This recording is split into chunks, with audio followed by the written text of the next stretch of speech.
canlı debata gəlmək istəmir, gizli danışmaq istəyir. Mən heç özüm iki debat olanda, video görüntü olmayanda özümün belə həvəsim olmur ki, o videoya mən baxım. Qaldı ki, bu deyir, sən canlı danış, mən cansız üzümü göstərməyim, özümü göstərməyim, səslə danışım. Belə şeylər. Bismillahirrahmanirrahim. Elhamdülillahi Rabbil alemin. Və sallallahu ala Muhammedin və alihi tahirin.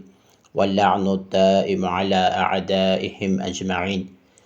Bizə debat təklif etdiyi halda debatdan qorxub qaçan Vəhabinin haqqında bu videoda növbəti dəfə hüccəti tamamlamaq üçün bir məsələni qeyd etmək istəyirəm. Elə debata dəvət edəndə də videosuna cavab olaraq həmin məsələyə işarə etmişdik. O da nədir? O da bundan ibarətdir ki, bu şəxsin öz əqidədaşlarından biri, yəni öz əxlərindən biri, digər vəhabilərdən biri də, hansı ki biz bunu elə həmin vaxtda cavab videosuna qeyd etmişik, o da hədis inkarçısını debata dəvət etmişdi və hədis inkarçısı bəhanə gətirmişdi ki, kameralar olmalıdır və sənin üzün görünməlidir və bu şəxs də illərdir üzü görünmür videolarda. Neçə ildir özü də deyir, fəaliyyətdədir və görüntüsüz danışır, ancaq səsi insanlara çatır. İnsanlar da bunun danışdıqlarını eşidirlər, başa düşürlər, aydın şəkildə, səlis şəkildə Azərbaycanca danışır və hər kəs də başa düşür. Və kimsə hər hansısa debata çağırılan bir şəxs bəhanə gətirsə, artıq bu bəhanə və qorxaqlığın əlamətidir. Ki, bu adam qorxur. Başqa bir söz desə ki, mən filan səbəbə görə gəlmirəm, onu bəlkə mülahizə edib başa düşmək olar. Amma bir halda ki, insanlar mənaları ləfslərlə çatdırır və insan da danışa bilir, pəltək deyil, lal deyil, açıq-aşkar səlis şəkildə danışır, insanlara fikrini çatdırır, arada heç bir də maneə yoxdur. Sənə onun səsi çatır, fikri çatır və sən buyurub cavab verə bilərsən. Amma sən qorxursan, qaçıb gizlənirsən, deyirsən ki, yox, kameralar olmasa mən danışmıram. Həmin məsələ də bizimlə olan deməli mübahisədə meydana çıxır. Bizi debata dəvət edir və deyir ki, videosunda çıxıb deyir ki, mən debata dəvət edirəm, amma bu şəxs, yəni güya mən deyirəm ki, mən üzümü göstərmirəm, sən danış, mən üzsüz danışacağam, daha doğrusu görüntüsüz danışacağam. Əslində biz belə bir söz deməmişik. Sadəcə debatını qəbul etdik ki, 5 dəfə olmaq şərti ilə 5 dəqiqə danışaq. Yəni 5 dəqiqə mən danışım, 5 dəqiqə sən növbə ilə.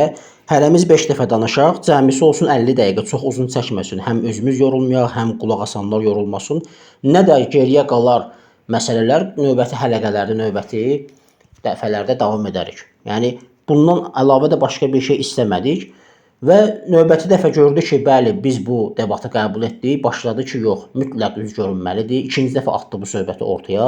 Yəni qorxaqlığının aradan qaldırmaq üçün, qorxaqlığına deməli bəraət qazandırmaq üçün, örtbasdır etmək üçün bu məsələni atdı ortaya. Və biz də növbəti bəhs edirik ki, bizim videolarımız indiyə qədər bu cürdür. 5 il bundan qabaq fəaliyyətə başlamışıq, əlhəmdülillah, elmimiz, vaxtımız çatan qədər bəhslər qoyuruq. Hətta əqidə dərslərimiz olub, məntiq dərslərimiz, təfsir dərslərimiz olub ki, inşallah davam etdirəcəyik. Burada da heç bir Vəhabi əleyhinə danışmamışıq, Şiə qardaşlarımıza dərslər olub. Burada da biz görüntüsüz danışmışıq və hətta bu debat fərarisi heç bizim gündəmimizdə yox idi. Bundan qabaq nə qədər Vəhabilərə cavablar vermişik, suallar vermişik, batil əqidələrini ifşa etmişik, yalanlarını, fırlatmalarını, fırıldaqlarını göstərmişik. Heç birində də görüntü olmayıb. İndi biz sənə görə durub görüntülü video çəkməliyik. Bizə mühüm deyil kimsə bizi görsün. Bizə mühüm olan odur ki, bizim danışdığımız insanlar eşitsinlər, onlara elm çatsın. Vəssalam, bu cürdür. Bundan başqa da bunun heç bir səbəbi yoxdur. Amma sən bəhanə gətirirsən ki, yox, nədir? Mütləq görüntülü olmalıdır. Və bunun dostlarından biri də neçə müddət bundan qabaq hədis inkarçısını, o da fərari oldu, debatdan qaçdı. Onu debata çağırmışdı, o da bəhanə gətirmişdi ki, yox, üzü mütləq görünməlidir. Və həmin Vəhabi də ona demişdi ki, bu artıq nədir? Qaçmaqdır, bəhanədir və qorxaqlıqdır.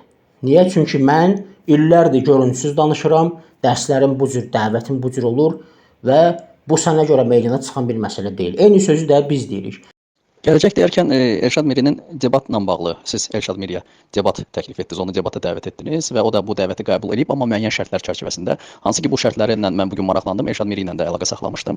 Onların içərisində şərtlərdən biri də o idi ki, video görüntü olacaq və bu video görüntü onun kameramanları tərəfindən qeydə alınacaq. Yəni bu şərti siz qəbul edəcəksinizmi? Əslində mən Elşadın belə deyəcəyini bilirdim. Yəni bunu ehtimal edirdim və elə gözlədiyim kimi də oldu. Və düşünürəm ki, o bunu məqsədyönlü şəkildə edir və bunu etməsində məqsədi də elə debatdan yayılmasıdır. Ola bilsin bu dediyim söz bəzi insanlara qəribə gələ bilər. Yəni düşünürəm ki, Elşadın belə etməsi, yəni bu şərtlər ilə debata razılıq verməsi elə debatdan yayılmasına bərabərdir. Və fikir verin onun o danışığına, hansı ki deyir ki, mən debata razıyam, amma bir şərtlə ki, video çəkiliş olacaq. Yəni həmən bunu xüsusi bir şəkildə qeyd edir. Çünki Elşad məni tanıyır və neçə illər bundan qabaq da çox yaxın da olmasa ümumi bir dostluğumuz olub, münasibətimiz olub və çox gözəl bilir ki, mən video çəkilişin əleyhinəyəm. Yəni Elşad bunu çox gözəl bilir və çox gözəl bilir ki, bu vaxtacan mənim video önündə hansısa bir dərsim, hansısa bir mühasirəm olmayıb. Və bunu bildiyi halda bu şərt ilə debata razılaşırsa, yəni bunun adı nədir? Buna adı özünüz verin. Və mən düşünürdüm ki, debat olar və audio zapsla, yəni səsli olaraq yazılar və əsas məqsəd nədir? İnsanların bu debatda olub bitənlərdən hali olmaları. Və bununla da bu məqsədə nail olmaq olar. Yəni burada heç bir müşkül yoxdur. Bu da mənim şəxsi fikrimdir. Hansı ki mən bu fikrə bu gün gəlməmişəm və bu fikri bu debata görə də ortaya atmamışam. Neçə illərdir mən bu dəvət meydanındayam və mənim video çəkiliş önündə heç bir dərsim, mühasirəm olmayıb. Və bu debata da görə ola bilməz. Əgər olacaqsa, bu gələcəkdə olacaq. Yəni bu mənim şəxsimə qayıdan məsələdir.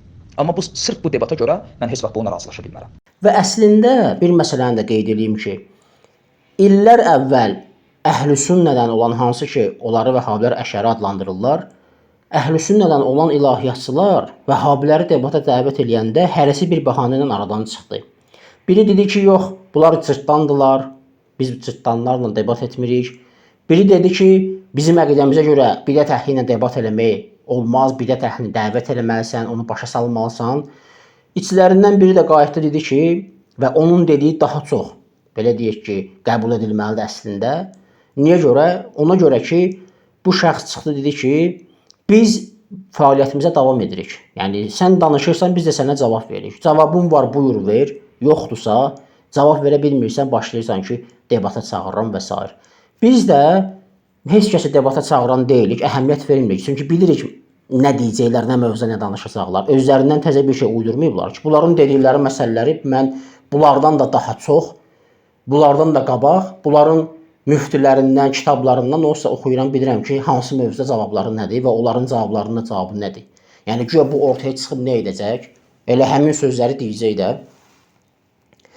Və cavab verməyə əvəzində nədir? Debata çağırıram və s. şovmenlik və s. bu cür. Cavabı olan adam cavab verər. Və debata çağıranda da debatı qəbul edən şəxsin müqabilində bəhanə gətirməz, özünü rüsvay etməz. Əlbəttə ki, təkcə oturub hansısa məsciddə, minbərdə, kamera qabağında durub tək danışmaq çox asandır, amma acizlər üçün asandır. O gizli mollanı da mən debata çağırdım.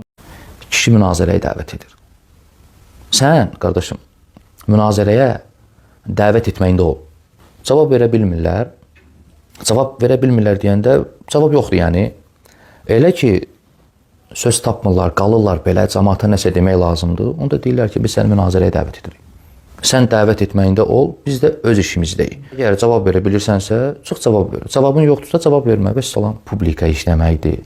İnsan söz tapmayanda, cavab verə bilməyəndə bütün bunların hamısını münazirəyə dəvət edilən adı altında gizlədir.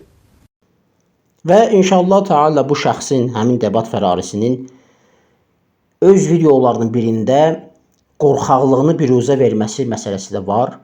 Bu yaxınlarda diqqətimizi cəlb edib, bəlkə də çoxların diqqətindən yayınıb ki, nədən qorxub bu adam öz dəvət etdiyi debatdan qaçıb, müəyyən bəhanələr gətirib və debatdan qaçıb, onu da öz kanalında yerləşdirdiyi videoların birində açıq-aşkar əslində biruzə verib, bəlkə də özünün xəbəri yoxdur ki, inşallah Teala bunu gələn videoların birində göstərəcək və istədik ki, hüccəti tamamlayaq və bu mövzu da artıq bağlanıb çıxıb geçsin. Velhamdülillahi Rabbil aləmin və sallallahu alə Muhammedin və alihi tahirin.